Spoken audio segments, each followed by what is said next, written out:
아침에 산책을 하다 보면은요, 반려견과 산책을 나온 분들을 자주 만나게 됩니다. 산책 나온 개들은 대부분 예쁘게 치장하고 나오기 때문에 사람들의 시선을 이렇게 받게 되죠. 저는 예쁘고 또 멋지게 이게 차려진 개를 보게 되면 개 주인이 들을 만한 목소리로 꼭 칭찬의 말 한마디를 합니다. 아이고, 개가 참 예쁘다. 개가 참 멋있습니다. 그런 얘기를 꼭 해요. 제가 그렇게 말하는 데는 이유가 있어요. 개를 키우는 분들의 심리가 그런가 봐요. 개를 칭찬을 하면 마치 자기 자식을 칭찬하는 것처럼 이 쑥스러워 하시면서 상당히 좋아하는 그 특유의 표정이 있습니다. 열이면 열 다 그 표정을 지으시는데 저는 그 표정을 보는 것이 너무 기분이 좋은 거예요. 그래서 저의 가벼운 이 칭찬이 스치는 짧은 순간이지만 서로가 아주 좋은 기운을 나누게 되는 것 같아서 꼭 칭찬의 말을 합니다. 그런데 며칠 전에는 그냥 예쁘다, 멋있다는 말로 부족한 감동적인 개를 만났습니다. 다리가 3개인 개였습니다. 주인이 다리가 3개인 개와 산책을 하는 모습이 제 마음을 뭉클하게 했습니다. 쩔뚝일 수밖에 없지만 아주 요령 있게 걸어가고 있는 그 개의 모습이 제 마음에 깊이 와닿았습니다. 그래서 주인이 들으라고 뭐라고 말하고 싶었거든요. 너무 대견하고 멋져서 뭐라고 말하고 싶었는데 차마 말이 입에서 떨어지질 않더라고요. 개 주인이 외국인이었습니다. 그냥 짧은 영어로 뭐라고 말하고 싶었는데 괜히 이상한 것 같고 부끄러운 것 같아서 며칠 전에 그냥 지나갔습니다. 그러나 그 순간에 저는 많은 감정을 느꼈습니다. 다리가 불편한 개를 억지로 산책로로 데리고 나온 주인의 마음은 어떤 마음일까? 개는 산책로로 나온 이유를 모르고 또 산책하는 것도 괴로웠을 것입니다. 그러나 주인은 개와는 다르게 생각했겠죠. 힘들어도 산책을 해야 네가 건강하게 살 수 있다 여겼을 것입니다. 개는 주인의 마음을 알지 못할 거예요. 그러나 괜찮습니다. 개는 주인에게 순종하니까요. 다리가 하나 없어도 좋은 주인과 함께 개는 제 수명을 다하며 잘 살 것입니다. 저는 씩씩하게 걸어가는 개와 주인의 뒷모습을 보면서 문득 성경의 한 인물이 떠올랐습니다. 바로 야곱입니다. 세상에서 큰 부자가 되고 또 이룰 것을 다 이룬 것 같았지만 늘 마음은 불안하고 공허했던 야곱. 그래서 산다는 것이 무엇인지 알고 싶어서 야복 강가에서 하나님과 치열하게 씨름을 하고 다리를 절뚝이게 되죠. 야곱은 불편해진 다리를 보면서 지금까지 자신이 살아온 인생이 불완전한 인생이었구나, 그릇된 인생이었구나를 깨닫게 됩니다. 그 깨달음을 얻은 순간부터 물질이 아니라 오직 하나님만을 바라보며 야곱은 복된 인생을 살았습니다. 하나님 극심한 불안을 겪고 있던 야곱을 영적으로 살리기 위해서 야복강가로 인도해내셨던 것입니다. 오늘 말씀인 신명기에도 이러한 하나님의 모습이 그려지고 있습니다. 하나님은 애굽에서 죽어가던 백성들을 살리기 위해 광야로 이끌어내셨습니다. 여러분, 이 광야라고 하는 단어는요, 히브리어로 미드바르라고 하는 단어입니다. 이 미드바르라고 하는 단어의 어원은요, 다바르라고 하는 단어인데요, 이 다바르라고 하는 단어는 정돈하다, 말하다, 명령하다라는 뜻을 가지고 있어요. 그게 바로 광야의 어원이라고 하는 거예요. 다시 말씀을 드리면 하나님의 말씀이 있는 곳이 광야입니다. 하나님의 명령이 있는 곳이 광야입니다. 하나님의 말씀과 명령이 들려서 혼탁해진 내 마음이 정돈이 되는 곳이 바로 광야인 것이죠. 어떤 상황에도 혼란을 겪지 않을 만큼 사리 분별의 능력이 공급되는 것, 그것이 바로 광야인 것입니다. 광야는 사람의 것이 없지요. 사람이 살지 않는 게 또 광야이기도 하고요. 사람이 살 수 없는 곳이 광야이기도 합니다. 광야에는 사람의 것이 없습니다. 오직 하나님의 섭리만이 주재하는 것이 광야입니다. 예수님도 광야에서 마귀의 유혹을 느끼셨지만 하나님의 말씀을 깨닫고 앞으로 어떻게 살아야 할지 삶의 방향을 온전히 정돈하셨어요. 그것이 바로 광야였습니다. 건강한 교회는 바로 광야와 같은 교회인 것입니다. 세속적인 계산이 없는 오직 하나님의 말씀만 있는 것. 그래서 하나님을 선명하게 느끼고 자신을 객관화하며 마음을 정화시키는 것. 그것이 바로 교회라고 하는 것입니다. 하나님은 사랑하는 자를 위기를 겪을 때마다 직접 인도하시고 복을 주시는 분입니다. 하나님이 인도하실 때마다 순종하며 참된 복을 누리시는 여러분이 되길 주님의 이름으로 축원합니다. 오늘 말씀은 하나님의 말씀에 순종하는 사람들만 살아남은 거예요. 그 사람들이 가나안 동편을 이제 얻었고요. 이제는 마지막으로 가나안 서편으로 들어가기 직전에 모세가 백성들에게 전하는 마지막 설교 내용 중의 일부입니다. 가나안에 들어가게 되는 백성들은요, 애굽에서 종살이를 했던 적이 없는 신세대였습니다. 그래서 자신들의 부모가 어떻게 살았고 어떤 과정으로 땅의 주인이 되었는지 모를 수 있었습니다. 그리고 나중에 그것을 잊을 수 있었습니다. 그리고 나중에는 아예 관심도 없을 수도 있었던 거예요. 그러면 나중에 이렇게 되겠죠. 땅을 다 차지하고 난 다음에 우리가 왜 이 땅에 왔는지, 어떤 과정을 통해서 이렇게 우리가 땅을 얻었는지를 모르고 잊어버리면 나중에는 가나안 땅은 원래 우리 거였어 라는 생각을 하게 되겠죠. 모세가 전하려는 오늘 말씀의 골자는 이거입니다. 이제 곧 요단 서편 가나안 땅으로 들어가게 되면 모두가 하나님이 지정해 주신 땅에서 살게 될 것인데, 그때가 되면 매년 땅에서 나오는 소산의 만물, 첫 번째 것들을 하나님께 드려야 하는 것과 드리면서 함께 마음에 되새겨야 할 내용들을 설명하고 있으신 거예요. 그렇게 해야 그 땅에서 하나님이 주시는 복을 모두 누릴 수 있기 때문입니다. 5절 말씀부터 한번 쭉 9절까지 한번 읽어볼까요? 제가 대표해서 읽어드리겠습니다. 한번 보십시오. 너는 또 내 하나님 여호와 앞에 아뢰기를 내 조상은 방랑하는 아람 사람으로, 부모 세대들이죠, 애굽에 내려가 거기에서 소수로 거류하였더니 거기에서 크고 강하고 번성한 민족이 되었는데 애굽 사람이 우리를 학대하며 우리를 괴롭히며 우리에게 중노동을 시키므로 우리가 우리 조상의 하나님 여호와께 부르짖었더니 여호와께서 우리 음성을 들으시고 우리의 고통과 신고와 압제를 보시고 여호와께서 강한 손과 편팔을 큰 위엄과 이적과 기사로 우리를 애굽에서 인도하여 내시고 이곳으로 인도하사 이 땅 곧 젖과 꿀이 흐르는 땅을 주셨나이다. 부모 세대는 하나님을 만나기 전에 아람에서 방랑하는 사람이었다고 말하고 있습니다.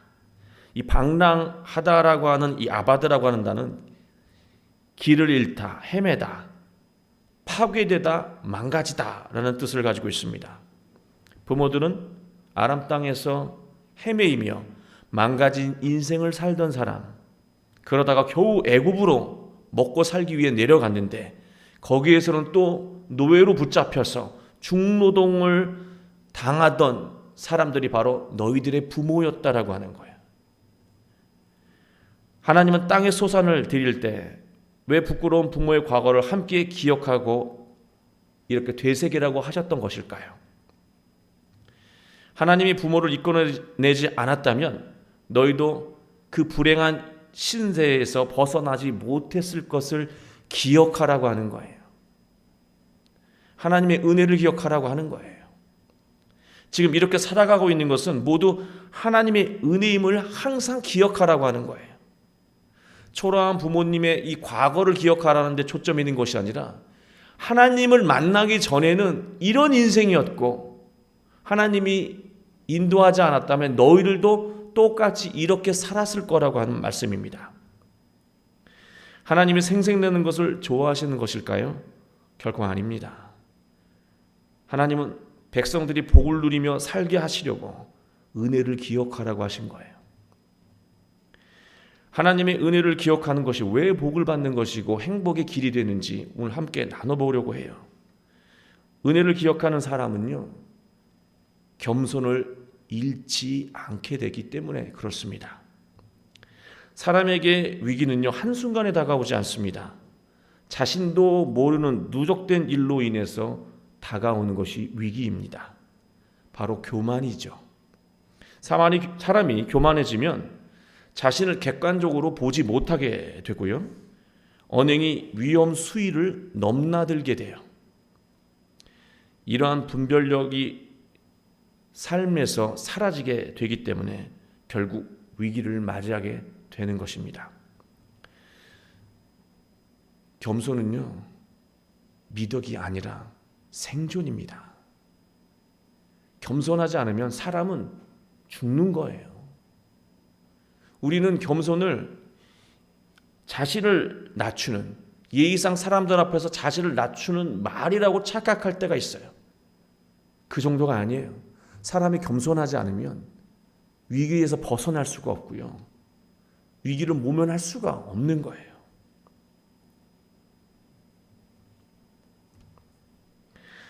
자신에게 이루어진 모든 일에서 하나님의 은혜를 찾으라고 하는 말씀이었어요.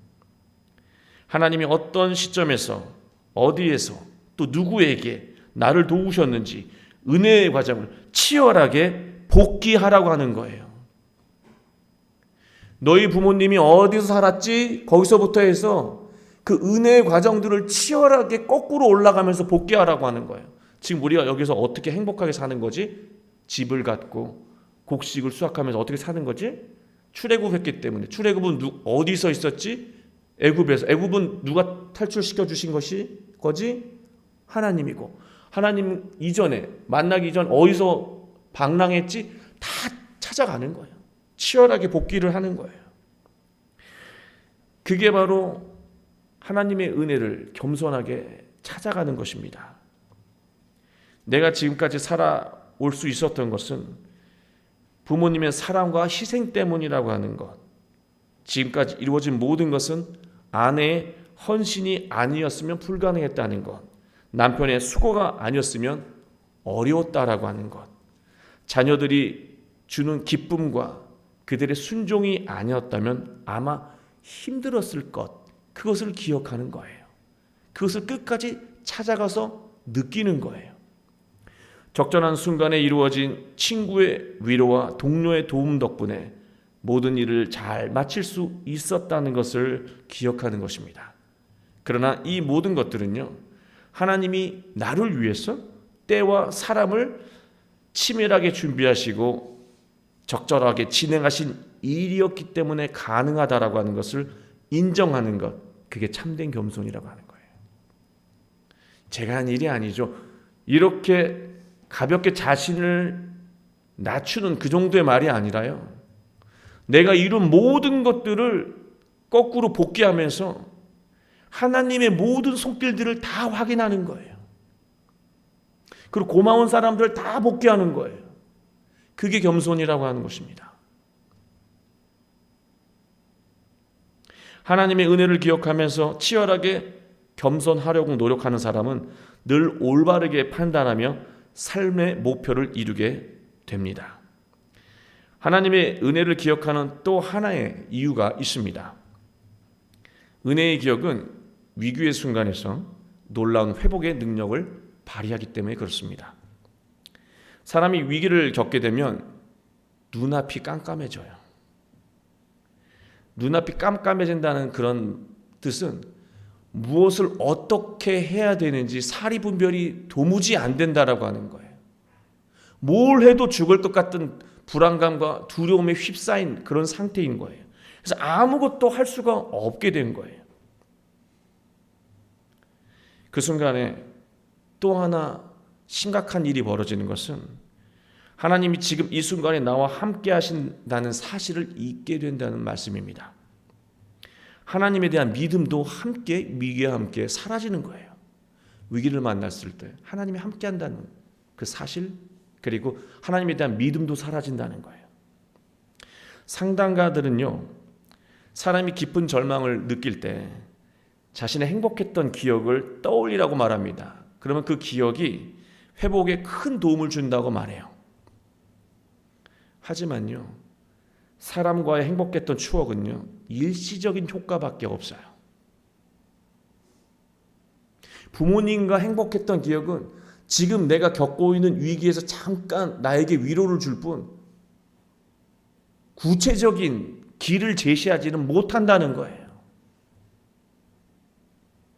그게 상담이 가지고 있는 한계예요. 그러나 하나님의 은혜에 대한 기억은요, 엄청난 위력을 발휘합니다. 삶이 고통스럽고 앞이 깜깜할 때 하나님의 은혜를 기억하면 우리 마음 안에서 자라나는 게 있어요. 이런 마음이 떠오른다는 것이죠.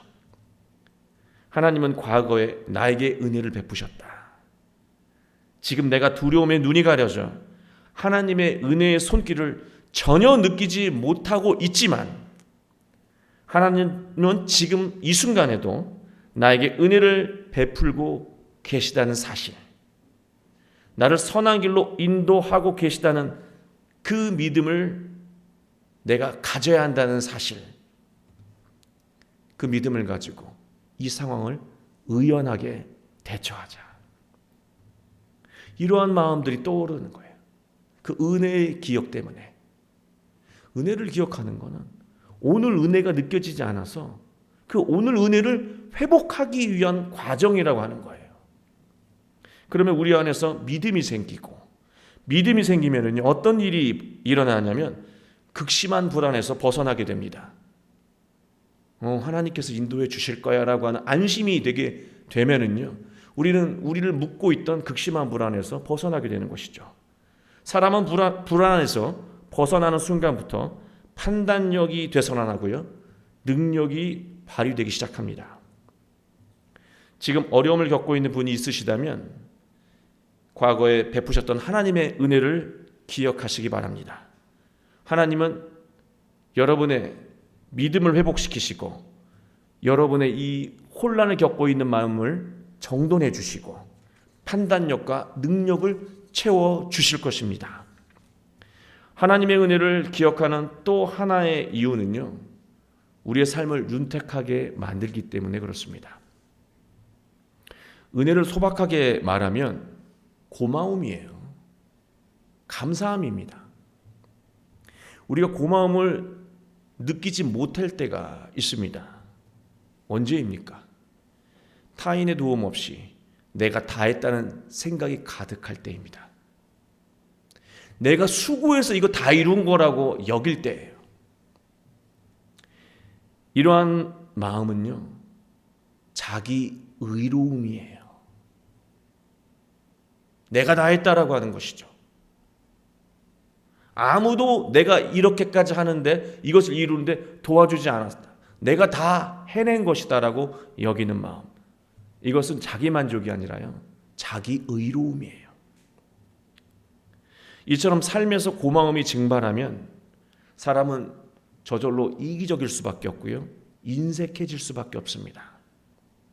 너는 내가 이렇게 고생할 때 너는 뭐 했니? 너는 왜 성실하지 못했니? 이런 마음이 들게 되죠. 마음의 가시가 돋기 시작합니다. 그러면요, 타인을 비난하는 데 많은 시간을 쓰게 돼요. 자기 의로움이 충만한 사람, 바리새인들이잖아요. 바리새인들이 주로 했던 것이 무엇입니까? 비난하는 거예요. 가시돋친 마음으로 힘들게 살아가는 사람들을 저주하고 비난하는 일이었습니다. 그러나 실제로 사람은요, 누군가의 도움을 받지 않고는 절대로 살 수 없는 존재예요. 당신이 태어났을 때 스스로 앞가림하며 살아났습니까? 기저귀도 구해오고 옷도 기워 입고 그랬나요? 누군가의 도움으로 여기까지 오게 되는 거예요. 세상과 단절하고 산속에서 산다고 해도요, 산에서 얻어지는 것들, 자신이 수고해서 얻은 것 단 하나도 없어요. 모든 것은 산이 만들어낸 겁니다. 산에게 감사해야죠. 그럼 산을 운영하는 분이 누구십니까? 하나님이에요. 하나님에게 감사해야 해요. 세상과 단절해도 결국 하나님에게 감사해야 하는 것이죠. 우리 지난 주 중에 우리 교인들 가운데 큰 상을 받는 기쁜 일이 있었잖아요. 조만간 떡을 대접하실 거라고 저는 믿습니다. 누군가가 기쁜 일이 있어서 떡을 대접하시잖아요. 그러면 제일 먼저 감사하고 고마워해야 될 대상이 누굽니까? 떡을 대접하는 그 마음과 손길이에요. 그리고 그분이 떡을 만든 건 아니잖아요. 그러면 떡을 만든 그 떡집에게 고마워해야 하는 것이죠. 그럼 그 떡집에 그 쌀은 누가 공급한 겁니까? 농부가 한 해 동안 수고하고 땀 흘려서 공급한 거예요. 농부에게 고마워해야 해요. 그럼 농부가 이 쌀을 키울 때 땅에다 심었어요. 생명력가 나타나라 뭐 이런 것 아니에요. 그 씨앗의 생명력, 그게 비를 맞고 바람을 느끼고 그 온도에서 자라날 수 있었던 것, 누구의 덕분입니까? 하나님이에요. 하나님이 기르시지 않으면 쌀은 1cm도 자라나지 않습니다. 세상에서 얻어진 것들에 대한 고마움을 이렇게 그 연결고리를 끝까지 추적하다 보면은요, 결국 모든 고마움의 시작은 어디에서 시작합니까? 하나님에게서 시작한다는 거예요. 그 진리를 깨닫게 된다는 것이죠.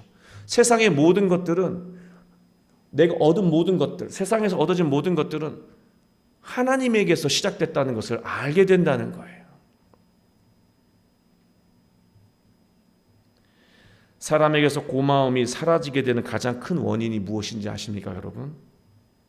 내가 지불한 돈으로 대가를 치렀으니 더는 고마워할 필요 없다고 여기는 생각 때문입니다. 내가 돈으로 지불했으니, 대가를 지불했으니 더 이상 고마워할 필요가 없다는 것이죠. 바로 그 마음에서 고마움의 이 연결고리가 단절되는 것이고 하나님의 은혜까지 연결이 안 되는 거예요. 스스로 메마른 인생, 좋은 것을 조금도 기대할 수 없는 그런 서글픈 인생으로 살게 되는 거죠. 세상 사람들은 당연하다고 여겨요. 무슨 하나님이 떡을 줘, 내가 낸 건데 나한테 고마워하고 끝내. 아니죠. 그 시작이 어디였는지를, 그 고마움을 알아야 한다는 거예요. 10절 말씀을 보면 여호와여 이제 내가 주께서 내게 주신 토지 소산의 만물을 가져왔나이다 하고 너는 그것을 내 하나님 여호와 앞에 두고 내 하나님 여호와 앞에 경배할 것이며. 하나님은 세상의 주인이십니다. 우리가 드리는 것으로 연명하시는 분이 아니에요. 이 말씀을 들으면서 이 말씀은 헌금을 유도하는 설교라고 여긴다면 그 사람은 어느 지점에서 고마움이 지금 단절된 거예요. 영적으로 메말라 가고 있는 것입니다. 만물, 이 레시트라고 하는 단어는요, 첫 번째로 수확한 것을 말해요. 그리고 가치의 첫 번째를 의미하기도 합니다. 어떤 분들은 첫 번째 직장에서 번 돈을 하나님께 다 드려요. 좋아요. 훌륭합니다. 근데 그 의미만 있는 것이 아니고요. 내 삶의 첫 번째 가치를 드리는 거예요. 그게 만물이에요. 언제 하나님이 네가 가진 모든 것을 달라고 했습니까? 그런 말씀 하신 적 없어요. 네가 수확한 보람의 그 첫 번째 감동을 나에게 바치고, 왜냐? 하나님께 감사하니까. 나는 고마움을 기억하는 사람이니까. 또 내 삶의 가장 큰 가치를 하나님께 드리고 싶어하는 자. 왜? 나를 지금까지 살게 하시고 이끌어 주셨으니까. 하나님은 우리를 살리기 위해서 치밀하게 계획하시고 일하고 계신데, 하나님의 은혜를 느끼지 못하거나 은혜를 알았으면서도 하찮은 것을 하나님께 드린다면 그 사람은 스스로 불행한 인생을 살 수밖에 없는 것입니다. 11절 말씀, 내 하나님 여호와께서 너와 내 집에 주신 모든 복으로 말미암아 너는 레위인과 너희 가운데 거류한 객과 함께 즐거워할지니라. 하나님은 하나님의 은혜를 기억하며 겸손하게 살아가는 자에게 큰 복을 베풀어 주신다는 말씀입니다. 그런데요, 하나님이 베푸신 복 안에는요, 나와 내 가족이 누리는 복도 있지만요, 어려운 사람들과 하나님의 은혜를 나누라고 하는 그 뜻도 담겨 있다는 거예요. 받은 복 안에는 축복의 통로가 되라고 하는 그 분량이 있다는 거예요. 그런데 우리가 중간에서 하나님의 은혜를 착복하거나 단절시켜 버리면 우리는 더 많은 것을 잃을 수밖에 없다는 것이고, 하나님의 은혜도 단절될 수밖에 없다는 것을 말씀하고 있습니다. 개주인은 다리가 3개인 개를 살리기 위해서 산책로로 나온 겁니다. 산책해야 살 수 있으니까요. 하나님은 사랑하는 우리에게 은혜를 베푸시려고요, 먼저 야곱에게는 고난의 자리가 될 수도 있었던 그 야복 강가로 인도하셨고, 이스라엘 백성에게는 광야를 인도하셨고, 예수님에게도 광야를 겪게 하셨고, 오늘 우리에게는 교회라고 하는, 말씀 앞에서 내가 쓰라림을 느끼지만 하나님 앞에서 내 마음이 정돈되고 또 내 마음의 갈 방향이 정해지고, 그래서 분별력이 살아나고 능력이 회복돼서 그 어떤 절망에도 쓰러지지 않게 만들어주는 그 교회가 바로 오늘날 우리에게 하나님이 주신 광야이고, 하나님 그 광야로 인도하셨습니다. 하나님이 인도하실 때 그곳에서 하나님의 복이 시작된다는 사실 기억하시기 바랍니다. 이 말씀을 인터넷을 통해서 듣는 우리 교인들도 꼭 되새기시기를 부탁드립니다. 여러분이 하나님이 인도하신다라고 하는 말씀, 이끄신다는 말씀 우리 자주 사용하시잖아요. 이 야자라고 하는 히브리어는 굉장히 무거운 의미를 담고 있습니다. 이끌어내다. 그 안에는요, 저항하는 것을 끌어낸다는 거예요. 손잡고 즐겁게 가는 것을 말하는 게 아니고, 가자고 하는데 안 가니까 끌어내시는 것을 말하는 거예요. 때로는 하나님이 우리에게 아픔을 겪게 하시면서 나오지 않을 수 없게끔 만드시기도 하고요, 위기를 통해서 나오게 하시기도 하고요, 아픔을 통해서 나오게 하시기도 해요. 그러나 거기에서 놀라운 하나님의 섭리와 은혜와 능력을 경험하게 되는 것이죠. 하나님이 얼마나 치밀한 계획을 세우셨는지를 맛보게 되는 거예요. 여러분, 하나님이 인도하실 때 순종하자고요. 하나님이 여러분을 향해 계획하신 그 계획을 모두 이루시고 복을 누리게 되시길 주 예수 그리스도의 이름으로 축원합니다.